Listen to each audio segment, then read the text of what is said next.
Jadi kalau di kelas yang kemarin saya diskusi dengan teman-teman, jangan lupa ya, apalagi buat teman-teman yang pemeriksa gitu, saya selalu berikan Anda itu sebenarnya agen-agen perubahan dan pencipta sejarah gitu ya. Satu yang selalu saya komporin kepada teman-teman auditor tuh, mau senior mau junior, selalu saya goyang-goyang. Yang pertama, apa perasaan Anda kalau ada temuan yang terus berulang? Berarti Anda belum bisa menciptakan sejarah supaya temuan itu tidak berulang. Salah-salah Anda terlibat dalam sebuah situasi yang menciptakan sejarah tertentu, membiarkan situasi itu ada terus gitu kan. Jadi belum ada hal baru. Itu buat renungan aja. Begitu juga buat teman-teman di perencanaan. Kenapa selalu ada peristiwa yang berulang atau gagal dan lain-lain nih? Kok itu aja sih? Mengatasi masalah kenapa selalu dengan model-model itu terus? Padahal udah jelas tuh kenyataannya di lapangan nggak jalan. Tapi kenapa selalu perencanaannya muncul itu terus? Apa ini yang jadi problem? Apakah perencanaannya yang nggak fit atau di eksekusinya? Even eksekusinya nggak jalan, kenapa perencanaannya selalu itu gitu kan? Berarti perlu ada modifikasi, perlu ada treatment supaya perencanaan itu dekat dengan realisasinya. Sama berpikirnya auditor selalu begitu juga. Nah, kami kan dilatih untuk itu. Bagaimana sebuah perencanaan kok meleset, gapnya di mana? Kita memberikan sebuah rekomendasi. Nah, saya goyang-goyang adalah mindset. Jualan auditor itu bukan di temuan, jualannya adalah di rekomendasi. Karena itu yang membuat gap tadi makin sedikit. Kalau Anda hanya menampilkan sebuah temuan, Anda itu cuma bangga, gapnya selalu ada. Terjebak dengan itu, karena itu prestasinya adalah membuat gap itu selalu ada. Sederhana seperti itu aja saya mengajak teman-teman berpikir. Ayo kita coba untuk prestasinya adalah gapnya makin kecil, itu adanya di rekomendasi. Lalu kemudian loh, kalau gitu kebanggaan kita tentang sebuah temuan yang sekian triliun segala macam, memang hanya itu aja. Kita lihat satu, lalu kita pilih. Makanya kita bicara masalah memilih prioritas.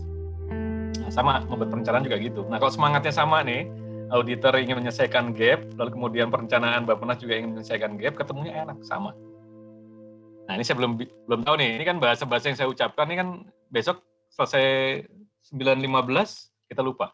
Tapi kalau tiba-tiba saya punya ide, lalu kemudian saya combine dengan sebuah materi, saya tambahkan tulisan, mudah-mudahan jadi agak lama. Seperti itu sebenarnya misi saya pribadi gitu.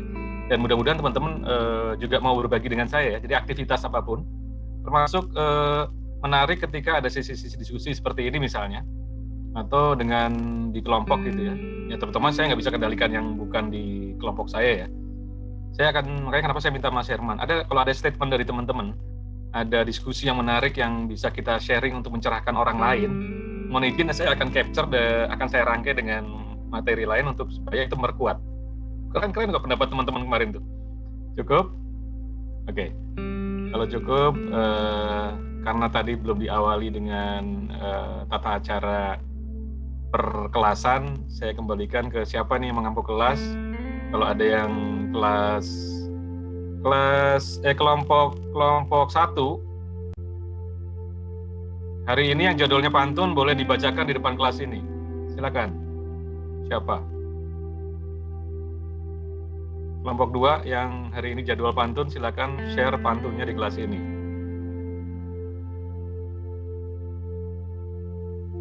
Saya Pak jadwal. Mas Alvan, oke. Oke, kita dengarkan Mas Alvan berpantun. Seharusnya jadwal pantunnya untuk pembuka Pak, ini malah jadi penutup. Jadi izinkan saya minta waktu sebentar. Oke, kita berikan waktu ya. Masih ada waktu kok, tenang aja. Yang kelompok lain nggak ada ini ya, nggak ada performan harian apa gitu ya. Adanya pantun penyesalan kalau salah tapi.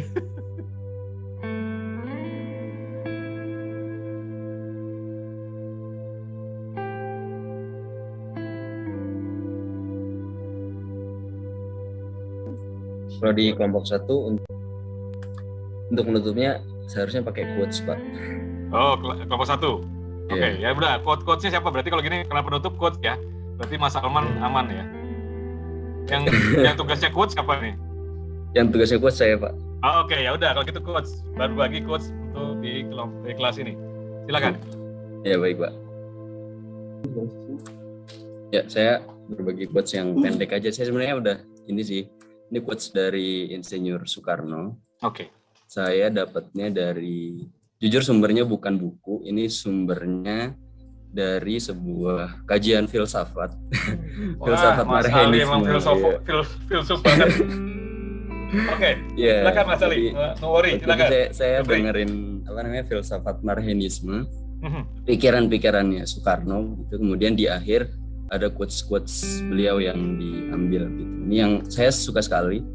Dalam bahasa Inggris quotes-nya, learning without thinking is useless, but thinking without learning is very dangerous. Jadi katanya kalau belajar tanpa berpikir itu nggak ada gunanya. Oke. Jadi itu harus dua-duanya sejalan. Kemudian berpikir tanpa belajar itu berbahaya karena akan sangat sporadis, bisa jadi seperti itu. Jadi kalau saya ini pertama ke diri saya sendiri gitu, saya ingin terus, menurut saya quotes ini pendek tapi powerful sekali gitu, karena seringkali kita mengikuti sesi pembelajaran atau membaca apapun tanpa memberi kesempatan kepada diri kita untuk merefleksikan atau berpikir dari apa yang kita serap dari proses belajar itu. Demikian Pak. Terima kasih. Makasih. Menarik ya teman-teman ya. Ini juga saya jadi terinspirasi juga. Jadi saya akan coba untuk terus konsisten memberikan ruang teman-teman untuk mengunyah atau mengecap semua proses belajar supaya tidak langsung ini. Makasih Mas Ali nih, keren-keren. Oke, gitu ya teman-teman ya. Nanti di kelas berikutnya saya berharap sih jangan ini ya. Jangan, ketua kelasnya siapa nih masih? Terus kan, ketua kelasnya terus kan? Mas Husen ya? Mas Husen tolong komitmen kelompok 2 diangkat menjadi kelompok kelas ya. Kita akan mengawali opsinya mengawali dengan pantun atau mengawali doa. Tapi kayaknya kalau doa itu kayaknya individual masing-masing, kita bisa mulai gampang lah, berdoa bersama-sama selesai gitu ya. Kayaknya menarik lebih ada diawali juga dengan pantun dan diakhiri dengan quotes. Setuju? Sependapat nggak? Sependapat Pak. Saya nggak tahu nih apakah kita akan 40 kali pertemuan, nggak, tapi acak aja, random aja. Di setiap kali pertemuan kelas, siapa yang hari itu akan ditunjuk untuk membacakan pantun di depan dan mengakhiri dengan quotes. Hari ini kita udah diawali dan terima kasih Mas Ali mencontohkan, dan mudah-mudahan nanti di pertemuan berikutnya kita bisa mempraktekannya. Intinya adalah semangat berbagi. Benchmarknya tinggi. Ya? Ali membuat quotes-nya benchmarknya sangat tinggi Pak. Jadi teman-teman lain berusaha menggali lagi teman-teman ya. Jangan, ini kan preferensi. Jadi kata kuncinya recall. Apa yang menggetarkan hati Anda, jangan cuma sekedar dapat ya. Karena nanti kan tadi Mas Ali memberikan contoh. Setelah dibacakan, direfleksikan, disampaikan, apa yang membuat itu Anda tertarik itu.